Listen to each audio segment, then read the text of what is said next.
ඒ වගේම විශේෂයෙන්ම ස්තුතිය පුද කරන්න ඕනේ කරු ජෝයසිවුරු මහත්තයා ඇතුළු මේ සංවිධානය කරපු සාධාරණ සමාජ ව්‍යාපාරයට.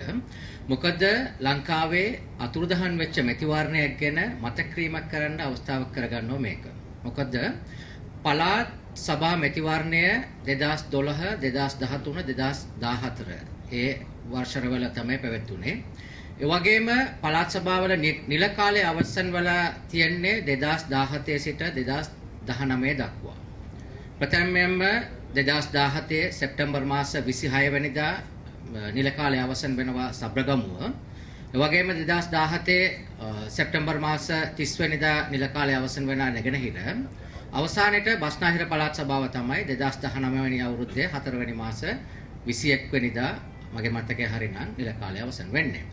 එතකොට දැන් මට කලින් කතා කරපු කීප දෙනෙකු මතක් කරපු කාරණාවක් තමයි මේ පළාත් සභාව ගැන කතා කරන එක හඬක් නගන එක අපිට දක්නට ලැබෙන එක ඉතාමත්ම අඩුයි.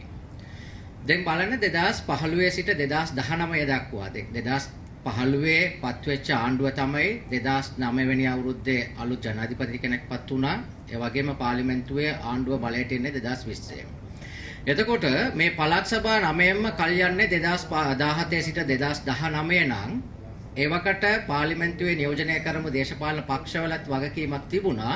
ඒ අවස්ථාවවලදී ඒ සම්බන්ධයෙන් තීන්දුවක් ගන්න. මම විදියෙන් කතා කරන්න යන්නේ අපි මේ සම්බන්ධයෙන් ලිඛිතව ජනාධිපතිතුමාට කැෆේ සංවිධානයේ විසින් ඉල්ලා සිටියා පළාත් සභා මැතිවරණය ඉක්මනින් පවත්වන්න ඕන කියලා. ඒ වගේම පළාත් පාලන අමාත්‍යවරයාට ලිඛිතව ඉල්ලා සිටියා.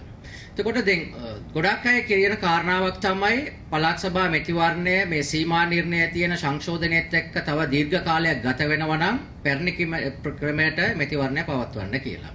එතකොට අපි මේ ලියුම ලිඛිතව ඉල්ලා සිටිනකොට අතිකර ජනාධිපතිතුමාගෙනුත් ඒ වගේම පළාත් පාලන අමාත්‍යවරයාගෙනුත් ඉල්ලා සිටියා ඒ පැරණි ක්‍රමයට පළාත් සභා මැතිවරණය තියෙනවා නම් පාර්ලිමේන්තුව තුලින් තමයි සංශෝධනය ගෙන්නත් ඕනේ. ඒ අවස්ථාවේදී 125ක කාන්තා නියෝජනයත් අනිවාර්යයෙන්ම එකතු කරන්න ඕන කියලා අපි ඉල්ලා සිටියා. ඒ වගේම තමයි දැන් විපක්ෂයේ ඉන්න කට්ටියගේ වගකීමක් තියෙනවා. දැන් ලංකාවේ දැන් පළාත් සභා අවශ්‍යයි පළාත් සභා මැතිවරණය තියෙන්න කියලා අපි හැමෝම කියනා වගේ තවත් කතිකාවක් තියෙනවා පළාත් සභා ක්‍රමය අහෝසි කරන්න ඕනේ කියලා. හැබැයි විපක්ෂයෙන් ඉන්න විශේෂයෙන්ම පාර්ලිමේන්තුවේ නියෝජනය කරන පාර්ලිමේන්තු මන්ත්‍රීවරුන්ගේ වගකීමක් තියෙනවා. පාර්ලිමේන්තුවේ තුල මේ සම්බන්ධයෙන් කතා කරන්න ඕනේ.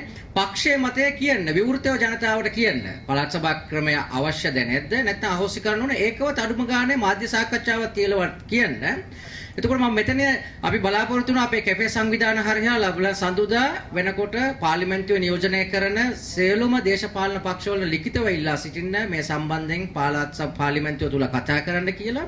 එතකොට මෙතන ගොඩාක් මේ නියෝජනය කරන පාර්ලිමේන්තු මන්ත්‍රීවරුන් සහ දේශපාලන ක්‍රියාකාරී සමාජික ඉන්න නිසා අපි ඉල්ලා සිටිනවා අඩුම ගානේ ඒකාබද්ධ මාධ්‍ය සාකච්ඡාවක් තියලවත් තමන්ට පළාත් සභාව ඕනද නැත්නම් ක්‍රමය අහෝසි කරන්න ඕනද කියලා මතය ප්‍රකාශයටපත් කරන්න කියලා මම ඉල්ලා සිටිනවා. ස්තුතියි. හොඳයි බොහොම ස්තුතියි.